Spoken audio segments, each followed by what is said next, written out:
Welcome back to the channel. Today we're in the garage today working on the CX500s. This is the great meeting of the annual CX500 building committee. Today I've got Manny over here. If you didn't know, these are actually Manny's bikes. And if you'd like to know more about these bikes, there's actually a playlist this is connected to. Go back, watch those, learn about where these bikes came from and what we're going to do with them. So right now, Manny and I have some decisions to make on his chopper. So let me show you what we currently have and what we've been working on. Currently right now we kind of got a mock-up right now of a spare seat that Manny had, a rear fender that we pulled off another chopper.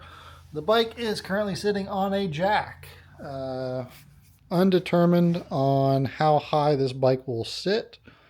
And then right over here from the previous episode, I've got a little bit assembled on the cafe bike. So you can see the tank is on there temporarily, the seat is on there. I've got the air box all connected. There is no carburetor currently. And I have the majority of the electronics all back in.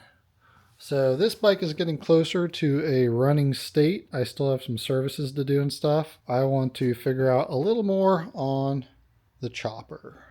So you can see here we still have a lot of electronics to figure out where to relocate, and most likely they're going to be going up in between the frame rails right in here, if you can see that. Probably going to chop a lot of it apart as well. The only other conundrum I'm having is why Manny's over here today and we have the planning committee together, is this gap here. That gap is kind of killing the look, I kind of feel like. Especially if you want to sit in a low slung position, because I want it to come down and then have a notch and bring it back, because this can go up higher tentatively, and we'll be chopping this piece off. This is just the old strut. Yeah, so this piece will come off, because if I weld this in solid, there's no way to... Oh yeah, I see what you mean. Yeah. Without dropping the entire Because motor it's like, off. because we're basically wanting to sit somewhere around there, because you want your legs like 90. Because if we're wanting to put your butt, right about here, so you can lean up against it, that falls in line right on this notch. So there's a... Well, welcome back. It is a new day. It's actually been a couple of days since I've been out in the garage, and we're in the peak of winter. It's about 17 degrees outside, and we're going to try to get some work done out here in the garage. So Manny and I kind of discussed quite a few different aspects on the CX chopper over here. We're still deciding on a seat, which is ultimately going to dictate a lot about how the rear end goes together. So we're still kind of dragging our feet on that. As for the cafe project, I just got to put together the carb. I think we still got oil change, radiator, and potentially, I don't know if not, there's a bit of weeping coming around the rear mechanical seal. If you're not too familiar with these bikes, it's actually a seal that separates the engine oil from the water pump, and sometimes those go bad. Right now it's not mixing with the engine oil, so that's good. It's just coming out of a small weep hole, which is actually like a precursor to a failing seal somewhere. I don't know if it's actually coming out of the seal or an O-ring for one of the radiator lines. What I would like to do is drain all the fluids out, put in some fresh fluids, put in some distilled water, bring the bike up to temperature, and see if it continues to weep. If it does, they sell seals online. They're like 17 bucks.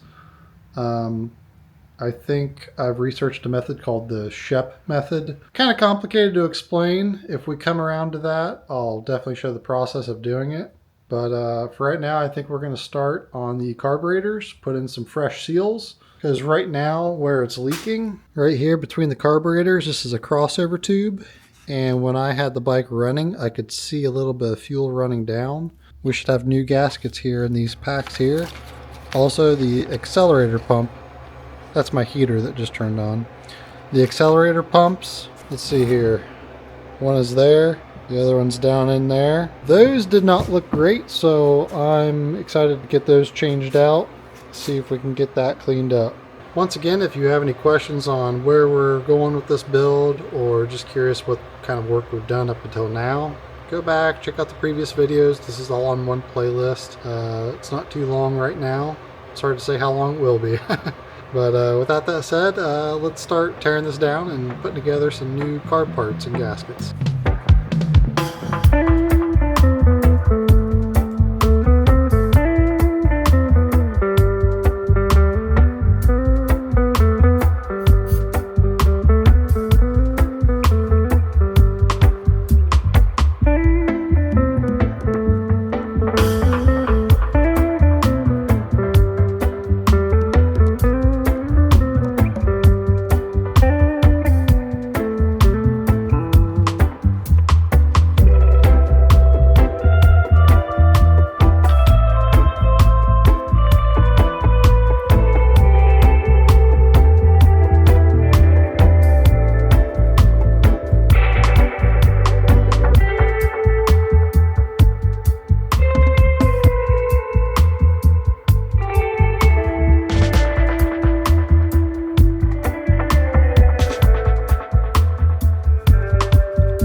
Alright, so to be honest, that took me a little longer than I expected.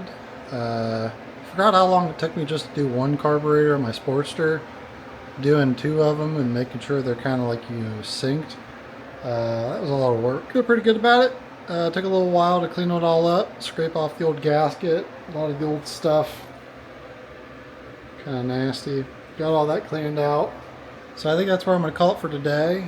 And I'll come back out here, maybe on a warmer day actually, and throw this carburetor on the bike, hook up the cables, and see if maybe we can drain the fluids and clean out that radiator system next.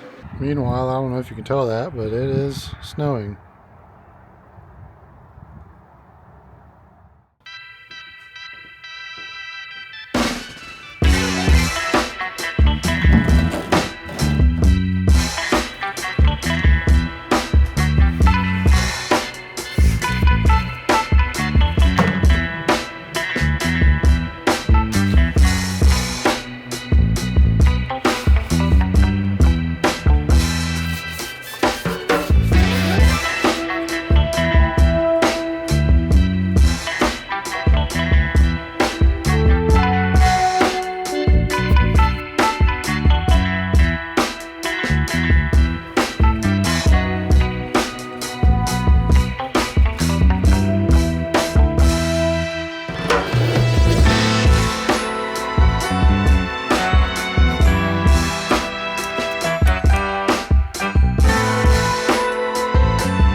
I'm super excited that I got this bike running tonight. I really was thinking about it a lot here recently. Granted, there's a muffler leak on the other side where I did a muffler patch. And I still want to go through and do the valves. They sound a little noisy. I think they need set. But otherwise, it's doing great. What I was basically bringing it up the temperature to do was just fill it full of water. I'm going to drain it, make sure that's all cleaned out, and keep an eye on that weep hole that I mentioned. I still think I'm going to end up having to pull this carb out and everything and probably replace that gasket. At least I know the bike is running in current state and couldn't be happier with how this turned out. So if you watched this far, thank you. And until next time, take it easy.